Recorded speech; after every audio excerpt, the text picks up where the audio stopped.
கர்த்தருடைய நாமம் மகிமைப்படுவதாக. இந்த நாளிலும் சங்கீதம் 29:11 கர்த்தர் தமது ஜனத்திற்கு பலன் கொடுப்பார், கர்த்தர் தமது ஜனத்திற்கு சமாதானம் அருளி அவர்களை ஆசீர்வதிப்பார்.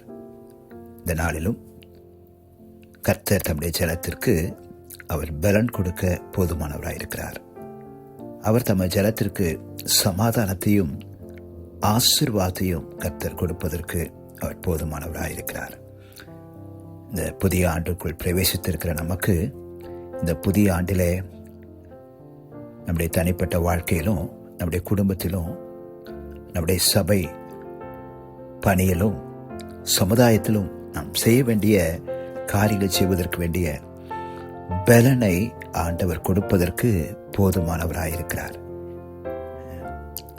வேதம் சொல்லுகிறது, பரிசுத்த ஆவி உங்களிடத்தில் வரும்பொழுது நீங்கள் பலன் அடைவீர்கள். அப்போஸ்தலர் 1:8 வாசிக்கிறோம். பரிசுத்த ஆவி உங்களிடத்தில் வரும்பொழுது நீங்கள் பலன் அடைவீர்கள்.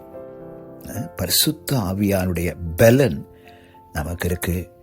இந்த புதிய ஆண்டில் பரிசுத்த ஆவியானவரை அதிகமாக நாம் சார்ந்து கொள்வோம். நிச்சயமாகவே அவர் நம்மை நடத்துவதற்கு அவர் போதுமானவராக இருக்கிறார். கர்த்தர் தம்முடைய ஜனத்திற்கு பலன் கொடுப்பது மாத்திரமல்ல, கர்த்தர் தமது ஜனத்திற்கு சமாதானத்தை அருளவும் அவர் போதுமானவராக இருக்கிறார். யோவான் 14:27 வாசிக்கிறோம், என்னுடைய சமாதானத்தையே நான் உங்களுக்கு வைத்து போகிறேன்னு சொல்லியிருக்காரு. இந்த உலக வாழ்க்கையில் பல எதிர்ப்புகள், தொல்லைகள், அவமானங்கள், போராட்டங்கள், நெருக்கங்கள், கலக்கங்கள் நிறைந்த உலகத்தில் தேவனுடைய சமாதானம் நம்மோடு கூட, அவரினுடைய சமாதானத்தையே நமக்கு வைத்து போயிருக்கிறார். மூன்றாவதாக, கர்த்தர் தமது ஜனத்திற்கு பலன் கொடுப்பது மாத்திரமல்ல, சமாதானம் அருள்வது மாத்திரமல்ல, தம்முடைய ஜனத்தை அவர் ஆசீர்வதிக்கிறவராக இருக்கிறார். நீதிமொழிகள் 10:22 வாசிக்கிறோம், கர்த்தரின் ஆசீர்வாதமே ஐஸ்வர்யத்தை தரும், அதனோடே அவர் வேதனையை கூட்டார். நீதிமொழிகள் 10:22 வாசிக்கிறோம், கர்த்தரின் ஆசீர்வாதமே ஐஸ்வர்யத்தை தரும், அதனோடே அவர் வேதனையை கூட்டார்.